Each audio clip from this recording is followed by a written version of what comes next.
Hello, Madrid. Welcome to another episode of the Let's Be Real podcast.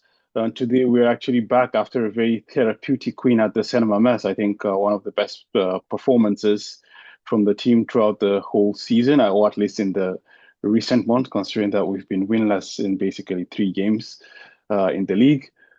And yeah, to discuss all what's happened at the San Mames and all. Today I'm joined with Ayo. I think it's the very first combination of myself and Ayo on the on the pod. So yeah, Ayo, welcome. Thanks for taking the time to be with us today. How was the game, man? Just take me through the game. Yeah, first of all, thank you, Farouk. It's good to be back. Haven't been back here since I think the summer, so I think the my availability finally lined up with the game because I think we played earlier than usual.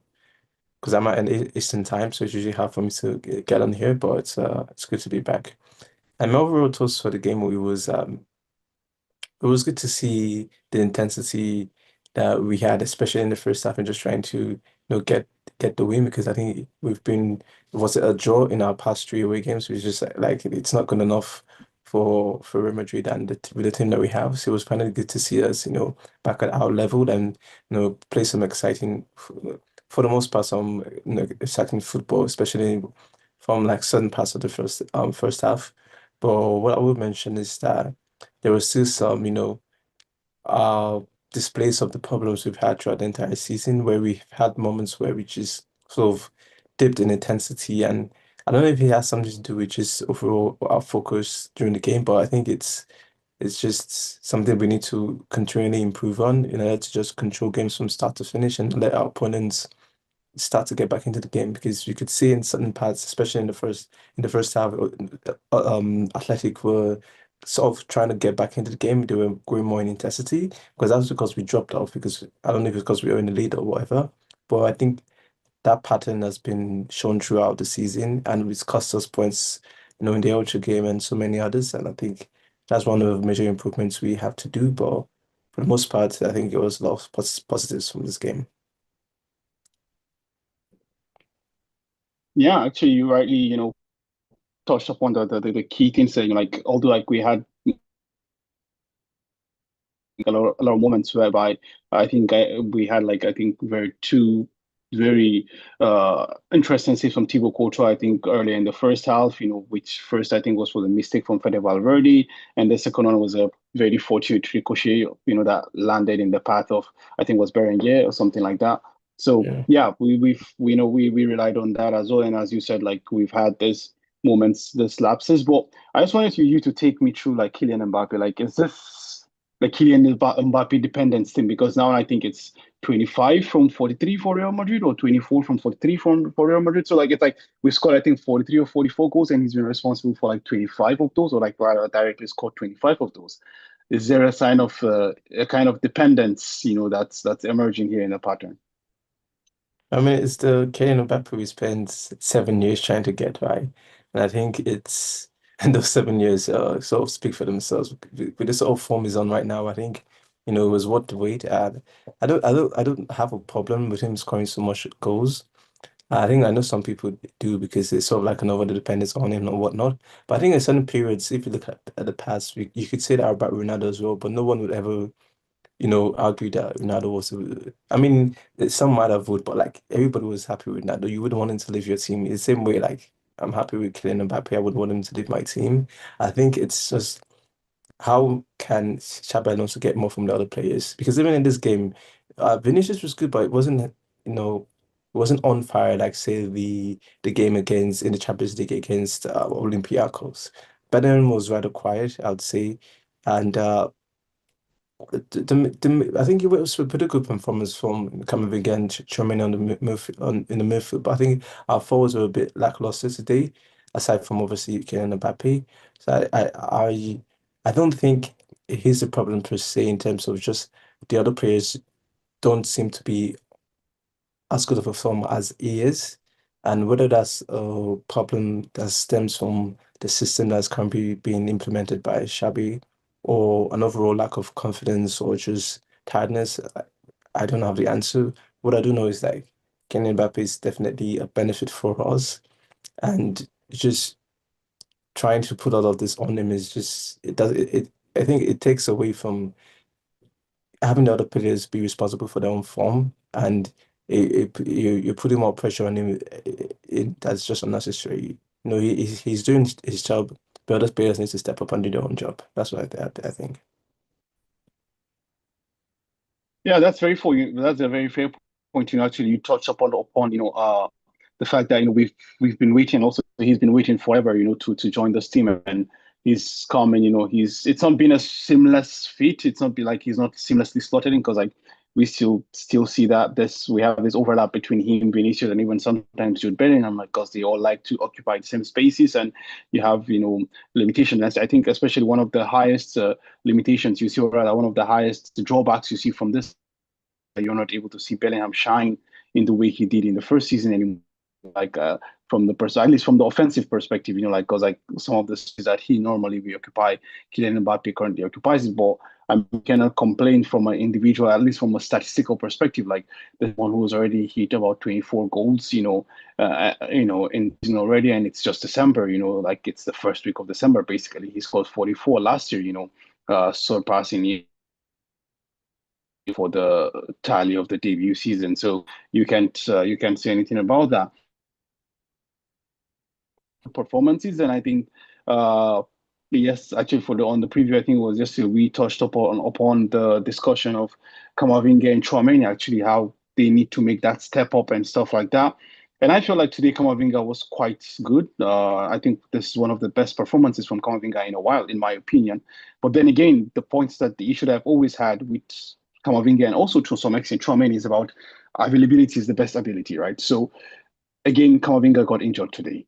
So like when you start to build the momentum, and then you break that injury, and then again you have to start from the scratch again. Build up the fitness, and then play some games, play yourself into form, and then the cycle continues with Eduardo Camavinga. Because when you look at the players that were around the time that Kamavinga, Chouameni came up as well. I mean, we've seen what Declan Rice has become for Arsenal. Even to some, I mean, not to some extent. Like you can see also what Moises Caicedo has become after settling in at Chelsea. You look at Rodri won the Ballon d'Or. You look at what Vitinha and Neves have done for what they've become for Paris Saint-Germain. But our players seem to not be able to take that step from good players, or rather very good players, to like exceptional players. Like especially in Kamavinga. So this is also some continues to.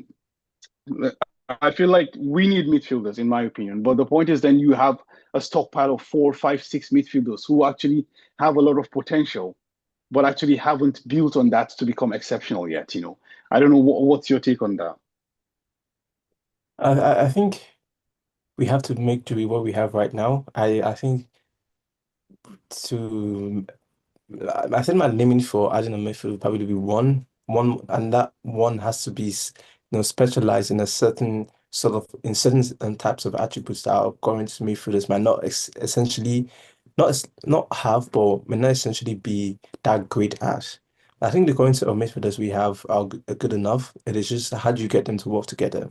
Like you mentioned earlier about how Camavinga has been injured again, and it seems like a recurring team where he has Camavinga throughout his history in his Real Madrid career, he's always had games where it's good and games where it's not so good, right? But there's always been no stretches of solid games he has, and funny enough, that's always coincided with him just having a break in in form due to an injury. Or something just happens to derail that stretch of games that he's having, where he's current he's building momentum and he's building form and whatnot, right?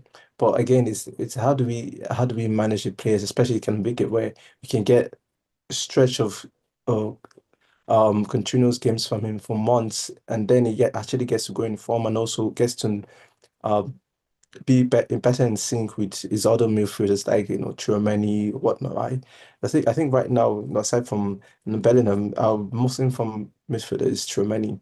Camavinga is the same story.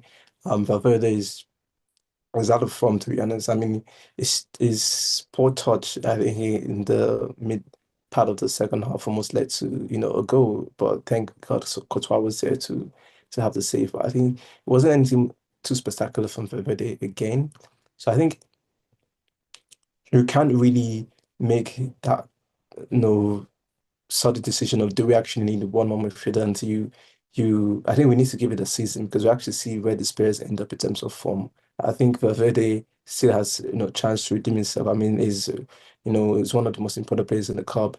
I think Camavinga still needs that chance to have that stretch of games and see where he's at in his form. And Germany is as solid as we know, right? So I think it might be a bit premature to say we need another midfielder right now, but I think that would be a bit clearer towards the end of the season because we have to also realize that it's just it's not even the halfway point of the season yet with Xabi Alonso. We have a new manager. It's still trying to implement his ideas into his players and whatnot. So we really have to see the players and the entire group just dig in and learn the system as much as possible and see like okay, what now that we have the system built, the team is playing how Xabi Alonso wants it to play, what are the areas in which we can improve, right? Because I think if we just throw in another player into to everybody still trying to figure out their role and we're still trying to like mold the team into the way we want it to be molded, it might be adding more problems than actually solving one because then we have another player who have to try to figure out how does this player fit into the system, what can we get out of him. I mean, I might be wrong, but it also seems that Chaplin also might have be having some like trust issues with some players because I wonder why we're not seeing more of Gonzalo or Endrick and whatnot, right? So again, it's like more player for him to have to trust to start games or to be part of games and more problems with the player not having players not having game time, whatnot, right? So I think it just adds more problem than we need. So I think we should just see through the season with this current groups of players, and then we go for there. Yeah, basically, he's just saying, we have to make do with what we have right now, and then, we see what happens towards the tail end of the season, or rather towards the beginning of the next. Yeah, it's very fair. Also you touched upon Fede Valverde again. I feel like he wasn't up to par. He's been quite underwhelming this season. As you said, like his bad touch almost led to a goal that Thibaut had to save us from. Another player actually who got injured as well is Trent Alexander-Arnold. He was, I don't know if it was like a precautionary substitution, but I feel like also this was one of the better games from Trent because like we were able to see, the full scale of what Trent can bring to the team. I mean, we cannot. I don't know if it's going to be an assist or not for the first Kylian Mbappe goal because like Kylian Mbappe literally had to like beat I think four defenders to score the goal. So the crossfield switch from Trent for the first goal, and then he also had the ball to Kylian Mbappe to knock down to Camavinga for also the second goal. So I feel like today there was a difference in what happened. In the sense that I feel like the attackers, Kylian Mbappe and Vinicius Junior, actually like were hugging the touchline. They were wider. They exploit the width of the pitch more, and that led for more switches from Trent Alexander because this is what Trent does, right? Trent is a very big switcher. When it comes to like switch of the ball, like he's arguably one of the best in the game, honestly. Like, so I feel like we've not actually been able to exploit that aspect of him a lot. And today, actually, I feel like there was a change in tactics because I felt like the attackers actually like stayed because prior to the first goal, I think that pass was literally attempted 3 or 4 times before eventually, it led to the first goal. And also, like Vini also had one, but it was also from Militao as well. That pass, the Yeah. pass there. So I don't know, like, were you able to, or am I just, seeing more of the same or something different? Like, were you able to see like the difference in the patterns of play today compared to what we've seen, at least in the context of the last 3 games? Yeah, I could see there was more of sort of like an interchange between Killian and Vinny in terms of how they were switching in the wings. And you were right, we were playing like a bit more wider, especially in the second half. I think we switched to a back three and we were exploiting the width with Carreras um and Alexander Arnold on either sides before obviously he got injured and then we had to switch a bit because Essential can't provide that, right? But I think again that those crossfield passes I think going to be like a vital, aspects of our game, especially when you have the likes of Arnold and Militao, and also um I think there's one other defender that was. I think we have a couple of defenders that can also like make those switches, right? So I think it's going to be important to get used to that sort of game and exploit the weeds in the way we play. But it also begs the question that when Vinny and Mbappe are going out wide and trying to get across to those switches, it's like who's going to be up front to, either head the ball in or be a presence in the box, right? But that's where Benham comes in, right? But at the same time, that also means that, you know, the midfield might not be as rigid as it is, right? So it's all of these things that you have to take into question. It also begs the point of, okay, what if Aldo starts, or what if Aldo and Bellingham starts, right? So it's so I think it's a point of incorporating different playing styles depending on the player that are on the field, if that makes any sense. But at the same time, it's like that takes a lot of time to to make that, stick. But I think today we saw something different, especially because I don't think we would have played the game we played today if maybe say Adogula was starting, or we had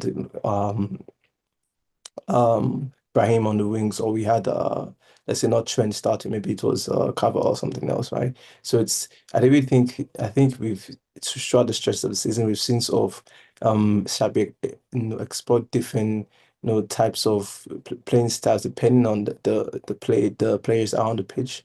Nothing too like crazy, but you can see, like we saw today, some bits and pieces of certain little changes here and there where you just, okay, like this, you see how it works, and you can see how maybe that would not be been like the perfect play for if a certain player was there, right? So I think we have to work more on our adaptability in games, and in way with which we can um just adapt to the players that are on the field, also to our opponents, and I think that will see us improving in terms of not only our playing styles, but just getting results and getting the win, especially in big games, because I think that's where we struggled a lot this season, and that would be something to looking forward to see how Xabi handles that. Yeah, actually, that's also a very key point. But I also like to also counter that by saying like all the goals actually today, or rather the two goals that Kylian Mbappe scored today actually were coming off of him, of being not being on the wings, not centrally, because he came through the wing, cut into the middle, for the first goal, which was a great goal. Like it was a great individual goal, like beating 3, 4 players, and then with the ball at the back of the net, and then also like the second one he had literally was a long ranger from outside the box. I felt Unai Simon should have done better, but yeah, I mean, we take a goal is a goal eventually. But I just wanted to talk upon the point where you mentioned, with Arda Güler. Because today Arda did not start. It was a midfield of Fede Valverde, Camavinga, Chouameni, and Bellingham. And I felt like this was the best, at least that's what I felt like. I don't know, maybe you might feel differently, but this was the best performance we've had in almost 2 months. So does that mean that like, the best 11, the strongest 11, has it? Because the point is whether we like it or not, like Arda has a limitation which comes off the ball.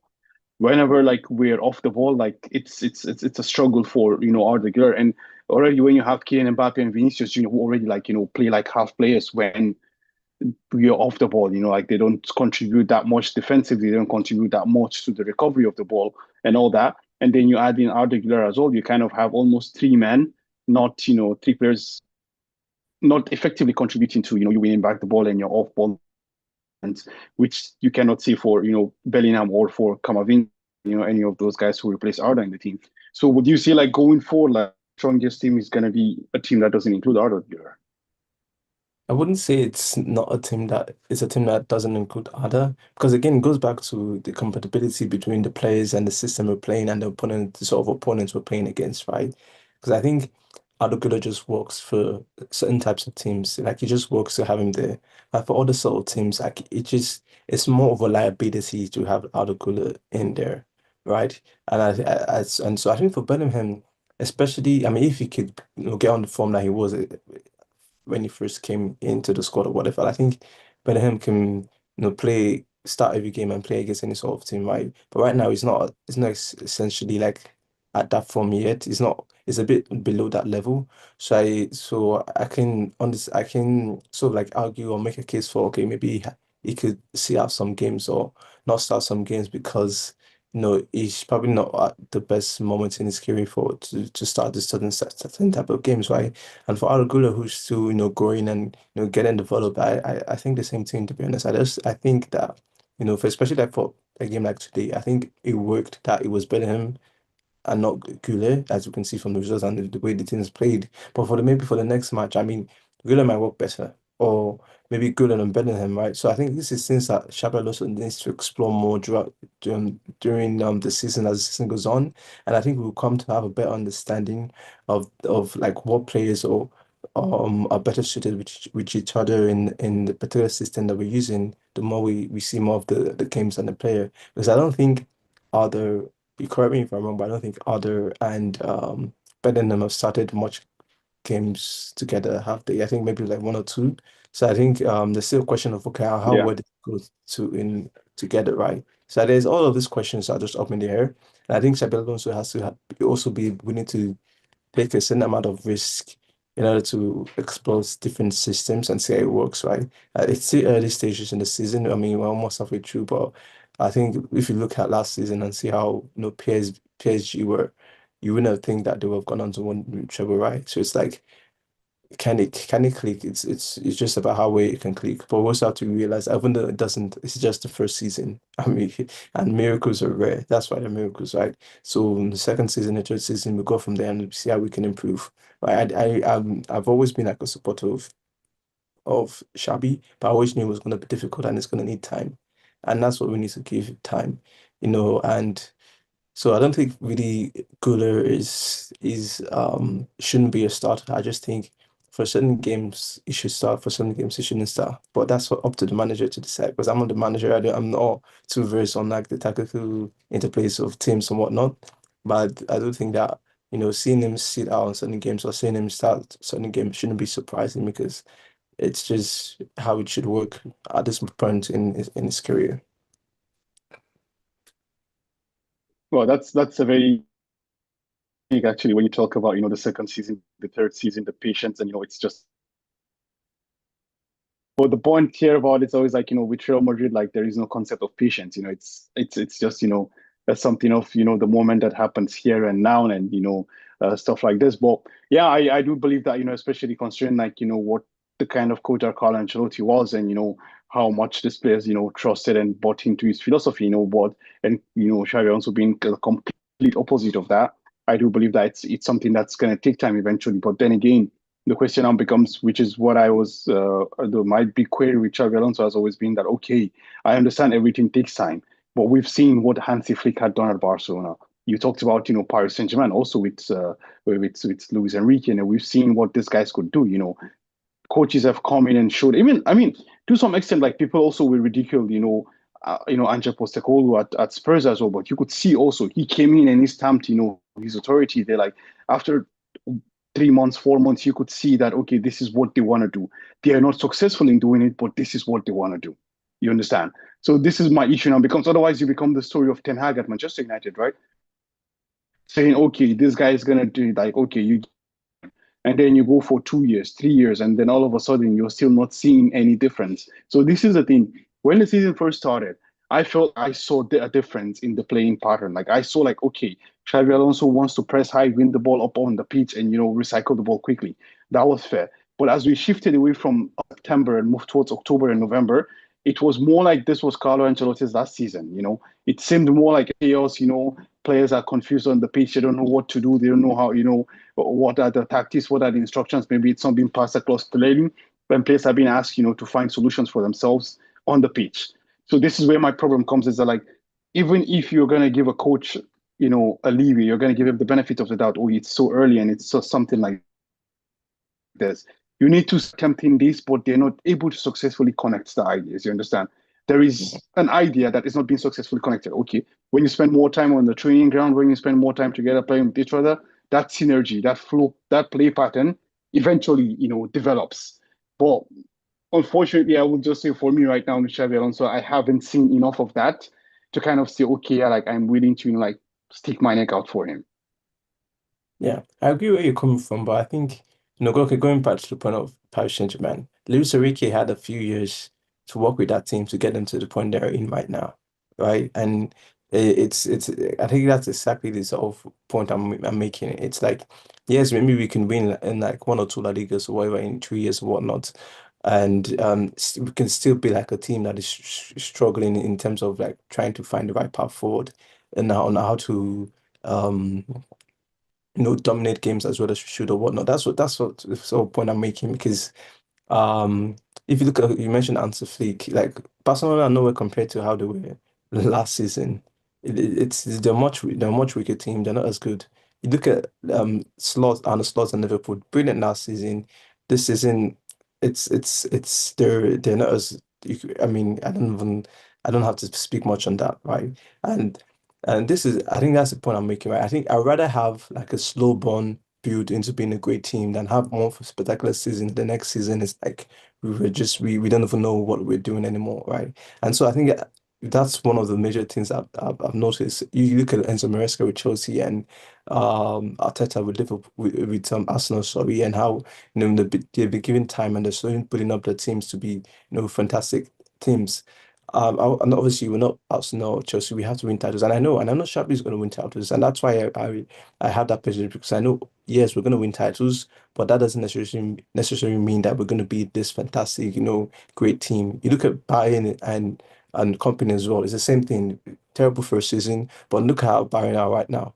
So that's the same thing I expect how Xabi Alonso is going to go. We're going to win trophies for sure, but I don't think we're going to win at the UCL. I think that's just too much for him right now. La Liga, Copa del Rey, I know we're going to be in with the winning those trophies, right? But I don't really expect this team to hit its peak at the first season or maybe not even at the second season.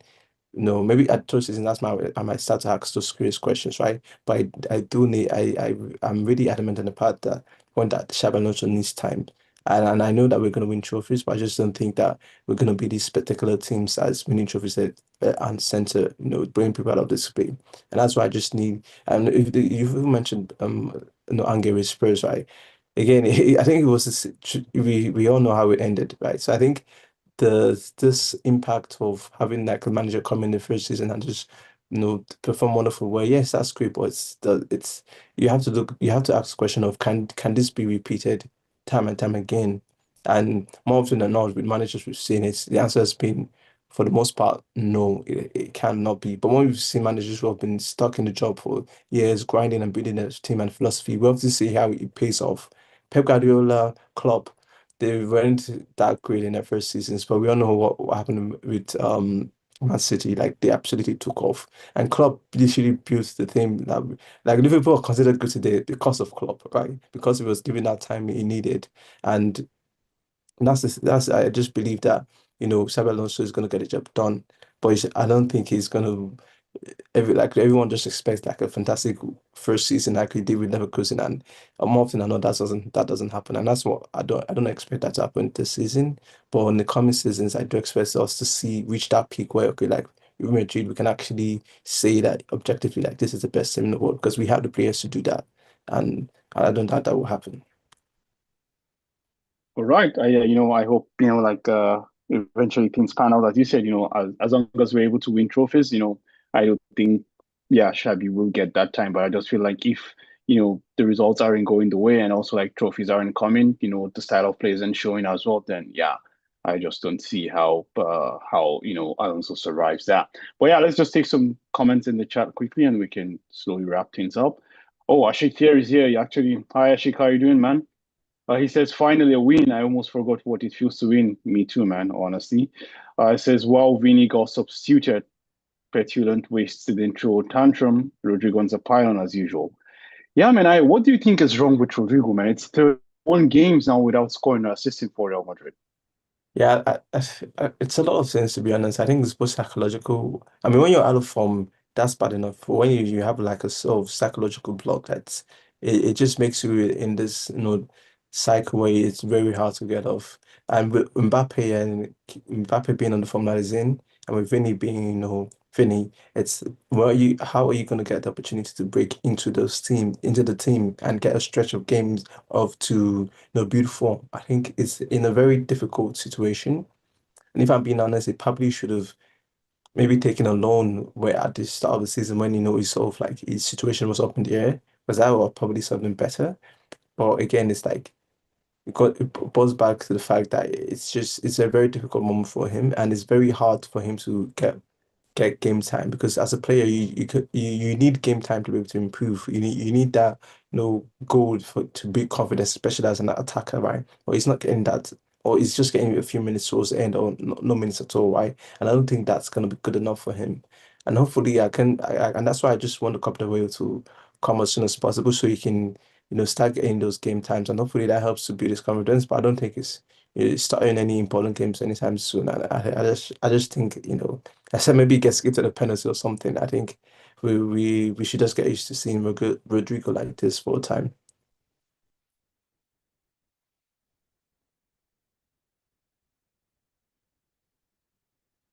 I don't know if I think you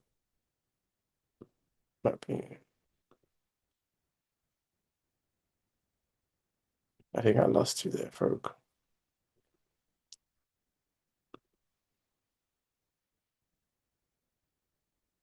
Are you back? Oh, okay, great. Oh, sorry, my bad. The internet went off, man. Sorry, my bad. My bad. Yeah, it's good. Yeah, the issue with Rodrigo is a very, very strange one, honestly, because I remember the very first, I don't even remember how their career started, with Vini and, Rodrigo. Rodrigo was touted as the most prolific and the more consistent one, and, Vini was just a showman, which had no, end products, more or less. And, the time, their career, so at least so far, couldn't have been any more different. But yeah, we just hope for the best. And I just feel like, as you said, I think, maybe it's time for, Rodrigo to cut his losses and, find a different path, a new start and all that. Like, it's very unfortunate because it's a World Cup season and, you don't have that much of a leeway, like, to like go to a new place, adapt, get, into the form and all that stuff. But it's been very unfortunate, considering the amount of talent and promise that Rodrigo showed and actually still has. It's just, also the other unfortunate side of football about being a cutthroat business. It's like, you're you're just as good as, the game you play today. Like whatever you do last year or 2 years ago really doesn't matter anymore. Yeah. Yeah, I think we can slowly wrap things up. I don't know if you have some, other comments from the game or something that we missed out on. Just overall, I think one thing I just want to mention is like I think I remember now on the 15 minutes I saw Vinny sort of like showboating in a way, not too flashy, but I think in the sense of I think it was on the wing trying to take on some athletic players and slowing the game down and just doing a non-look pass or something like that. And I think it boils down to the point I was making earlier about how you know, does the team have the mentality to be able to keep their heads down and control the game for 90 minutes? He did that in the 15 minutes where we were just 1-0 up. I mean, if he had done that like in the 70th minutes or whatever, where we were 3-0 up, like I would have been okay with that. But again, we barely 30 minutes into the game and you're showboating already. Again, I love Vinny. I don't have any problems with him, but it just boils down to like I think there's a sense of like pride or ego these players have where they just cannot get their hands dirty enough to be able to dominate a game for the full 90 minutes. And I think I might be over exaggerating the thing or whatever, but I just think it's like what I've seen is just that the players don't have there's always this complacency I see in them in terms of the attitude during the game. And I think that needs to be fixed because I mean I've been watching Real Madrid for a long time now and I've seen this um be in games, different managers, whatnot. So I know it's a normal thing, but if you want to really be like the peak of peaks, like you can't have that sort of mentality in the game. And when I look back at the three-peat Real Madrid, like those were the things where like that was solved. You could see in the games where the players were like locked in 90 out of 90 minutes. And I think that's the problem with this Real Madrid is that they're only locked in for stretches of the game. And when they're not, they let the other team come back into the game. And then we have problems because then because once you're out of that flow state, it's really hard to get yourself back into it, except you have like special moments. And obviously we have special players, Kylian Mbappe, for example, who can actually do something special to get you out of that, you know, pressure you put upon yourself by just like not being as focused as you should be in the game, right? So it's I think that's one thing I would like to just hopefully we see more improvements in the game to come. Like, can these players actually be focused and not be complacent, maybe because they're 1-0 up or 2-0 up during the game, because that really doesn't matter. Anything can happen in football. So that's the one thing I really want to see, is like just the drive and to finish up the game as soon as possible is what I think the players are lacking as well. Yeah, I think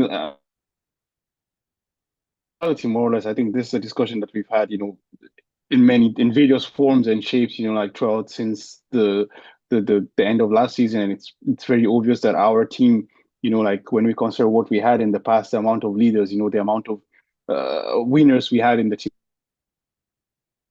honestly, like the way the players approach the game, as you rightly pointed, like, it's 30 minutes into the game, you're 1-0 up. Like, what are you showboating to who? You're away from home, like you should, like be on the haste, like you're up, you're on the front foot, you're on the, you're on the up, you're, pushing this team back. Just fine, go for the jugular, kill this team off, like don't give them a chance, don't give them a sniff and all that. But this is just the thing, like you rightly pointed, like we have really seen a game whereby we're like, locked in for 90 minutes. Like this is what really happens. And it's something that predates Xabi Alonso. And actually, personally, I've said this, like I hold Carlo Ancelotti and the Real Madrid board responsible for this, because like we have put certain players into certain conditions, like e.g. Vinicius Junior, e.g. Jude Bellingham, into conditions whereby they kind of feel like, everything is fair game, like they feel like showboating or whatever. I mean, let's go back to the tantrum that Vini threw after the whole, Ballon d'Or thingy. Like, so I feel like this, when a club, an institution as a whole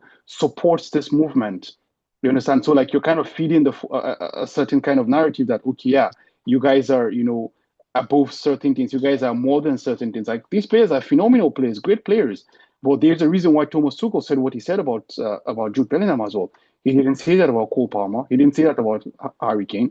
Like why would he say that about Jude? So the point is that like the culture like this that these guys have cultivated to these players after the three-peat squad was gone is what we're facing right now, honestly. And I always pinpoint that the difference between uh, the last Champions League winning season of Carlo Ancelotti and his last season at Real Madrid was the departure of the stalwarts. Lucas Vasquez left, Toni Kroos left. Luka Modric was barely in the team. You understand? Dani Carvajal was injured for a certain period of time as well. So then you look at it, it's like Chouameni, it's Camavinga, it's Fede, it's Raul Asensio, it's Vinicius, it's Rodrigo, it's Jude Bellingham. Like these are not players that like have this leadership or this winning DNA in them. You understand? Because when you look at actually the previous strategy of Real Madrid, we bought players who had won and knew how to win, and then you merge them with the younger players. Cristiano came at the already a Ballon d'Or winner. Kaká came already a Ballon d'Or winner. Mesut Ozil, Sami Khedira joined after winning the World Cup. Xabi Alonso joined after winning the Champions League. But also, I think he won the World Cup. No, he didn't win the World Cup yet. But anyways, he won the Euros already. You understand? So when you look at Gareth Bale was joining, after winning double PFA Player of the Year. Karim Benzema had won the league with Lyon. So like when you look at all of these players, like they knew what it took to win.